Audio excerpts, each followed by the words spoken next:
What's up, guys? It's John Muscarello from Side Hustle Experiment. If you're new to the channel, welcome. I am a six-figure reseller. I sell on Amazon and eBay, mostly used books.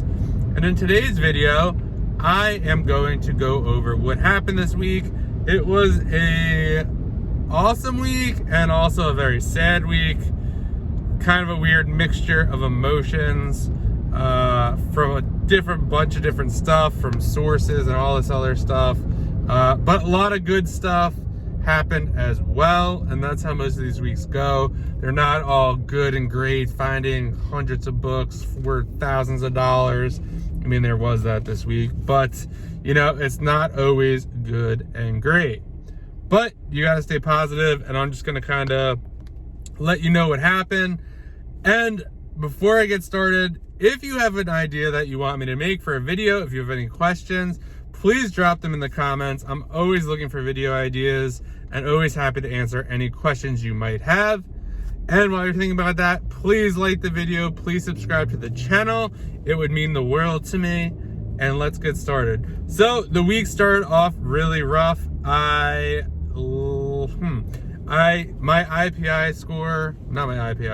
restock limits got slashed by 700. I was at 48 or 4,900.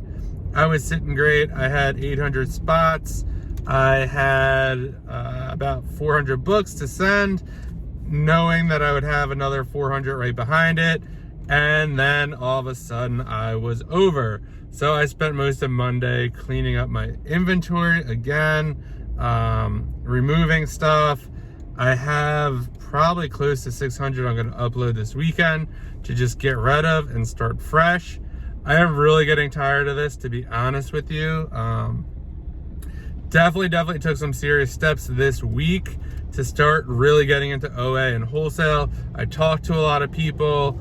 I am potentially going to join a couple lead lists.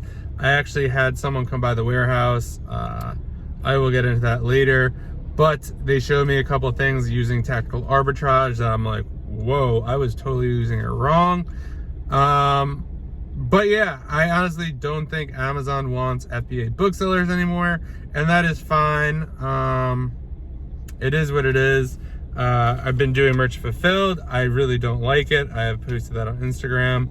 Yeah, and it's time to move on. I'm tired of doing, you know, $1, $2 merch fulfilled stuff. Yes, there's stuff that's selling for much more profit, but I want to be in the business where I'm ordering stuff, it's being delivered, and I'm just shipping it to Amazon or a prep center.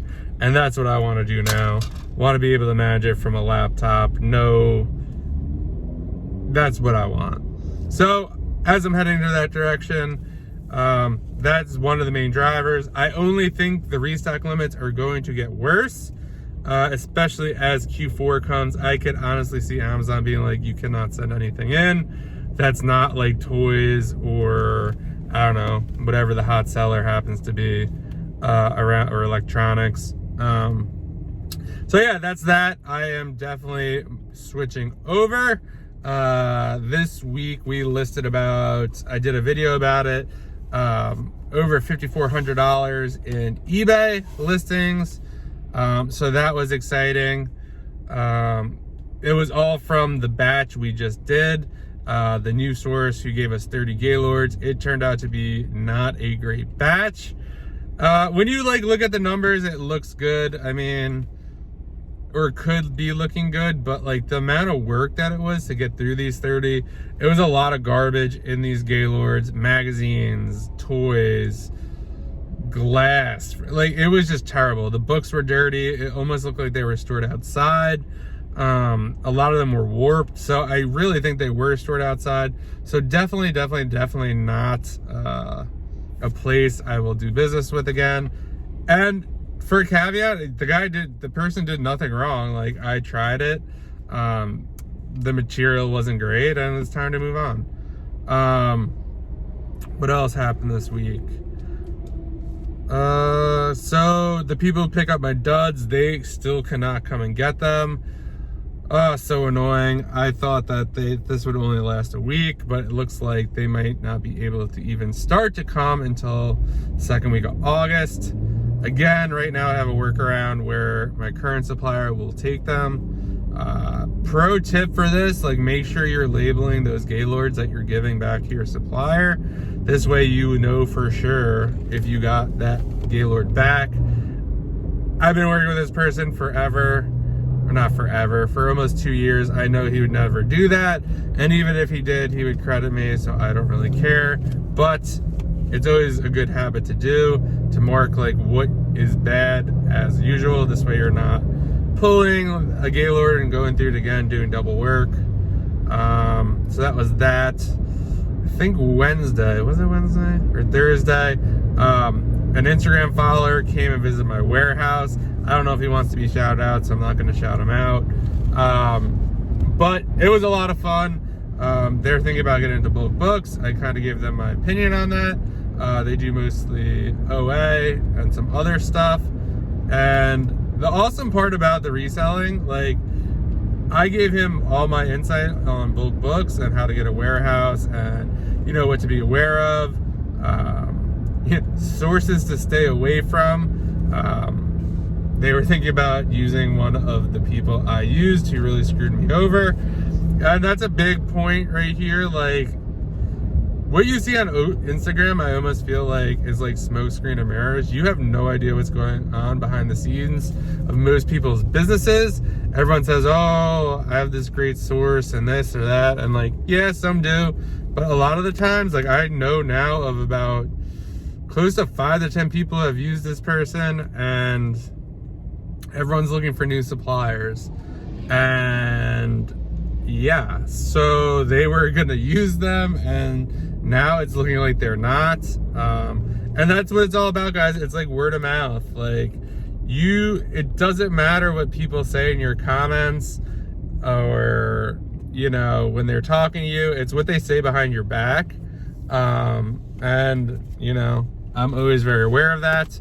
So that was just, it just keeps coming up. People keep asking me about this company, and I keep telling them, like, it's a bad idea. And sure enough, they either go with them and just do a little test buy and it doesn't work out, or they cannot coordinate the order and they just cancel, and yeah, whatever. But the cool part about that, when they came, they were talking to me about tactical arbitrage, and I was kind of telling them, like, oh, it's confusing, like, I had too many results. And he was like, oh, let me show you this thing. And he really showed me how to do filters and really, really drill down and search much, much faster.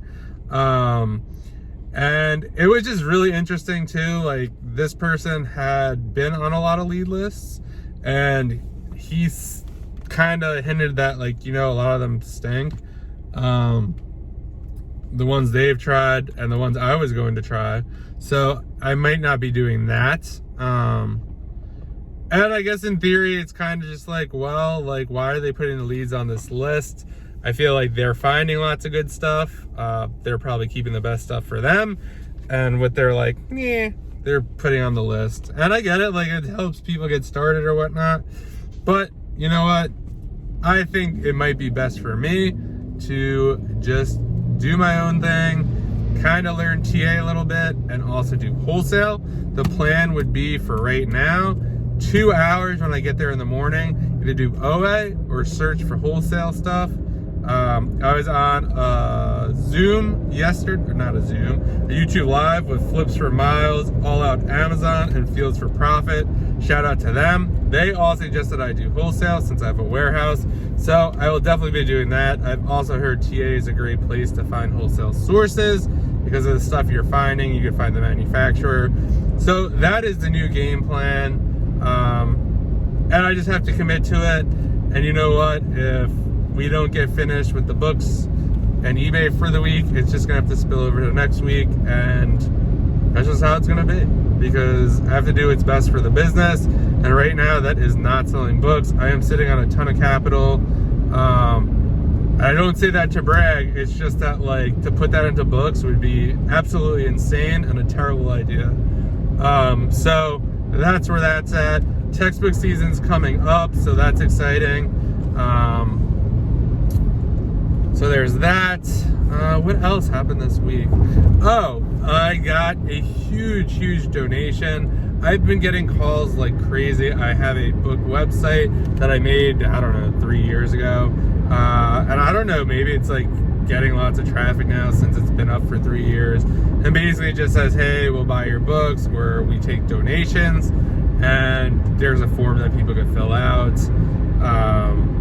Wherever your location is, just Google like free book pickup or something, and I'm sure someone's website will pop up that you could copy, or don't copy it, like do what they're doing in your own way. Someone once copied my website, and not only the content but the URL, and put like an S on it. Super stupid and not professional. What did I do? I just made another one, like whatever. But I have been saying no to every book pickup because I have so much other stuff to do. For me right now, it's a distraction. Free book pickups are great if you have a lot of time. I do not have a lot of time at this current point. I have more money than I have time, so it's better to put that money to work in other places. It does not make sense for me to like hire a driver to pick this stuff up, and I just don't want it. My dud people aren't coming. I do not want more books in that warehouse. Just don't want it. But I am taking people who decide to come. So I have said no to about 10 different book pickups in the last 2 to 3 weeks, and I tell them, listen, we're not doing free book pickups anymore. We got a warehouse. If you want to drop them off at the warehouse, that's awesome. If not, totally understand. And pretty much every single person has dropped them off. And it's mind-blowing to me. I know, like, oh, you're offering a service to go get them and this and that, but like, maybe you don't have to. Like, I'm done doing the free book pickups. It's just not what I want to do. This person so far, it's just mind-blowing to me. So they have brought, I think, 3 or 4 carloads through. I already have 2.5 Gaylords from them of books. I think they said they have probably another car full. So it must be 3 Gaylords. And to be honest, I'd be pissed if I had to go pick all these up, just because like it would take a lot of it'd take me 4 trips. And like, I just don't want to do that. Like, it's just not a good use of time. You know, when you dump the books, you get kind of a sort of a sense what's in there. It was like hit or miss. 2 loads looked good, 2 loads didn't look good. So maybe there's some good stuff in there, but I don't know. It's one of those weird things that like people just want to get rid of them so much, and I don't think thrift stores are really taking a lot of them. So yeah, if you have a place that they could drop them off, I used to have people meet me at the storage unit. I would just have them put them in my car or help them load them into my car, and then yeah, I would drive them back to the unit. So yeah, I mean, try it. If you hate traveling to pick them up, they might bring them to you. The guy said, hey, this is so much better than driving them to a landfill. So obviously, I don't know if they don't think about thrift stores or they're not taking them, but that's that. Not ideal since the people aren't picking up the duds, but again, it is what it is. Yeah, so it is summer. That is the time for lots of donations. So yeah, there's that. And yeah, I mean, that's pretty much it. eBay has been all right. I did have a good couple days. This last couple days have been slow. Probably do like, I don't know, 2-ish, 3,000, maybe probably closer to 2,500 max. Duds have been, buyback companies have been awesome, and selling duds. I sold a pallet of duds the other day for $200 to some lady, all kids books. I think just dud books alone from buyback companies and outside buyers is gonna almost account for almost $3,000 this month. So that is awesome. And yeah, that's all that I got for you guys. I'm going in tomorrow for a little bit. I will probably be shooting some YouTube videos. So please, in the comments, comment with a video that you'd want. Any questions you have, I'm happy to do it. And as always, please like this video.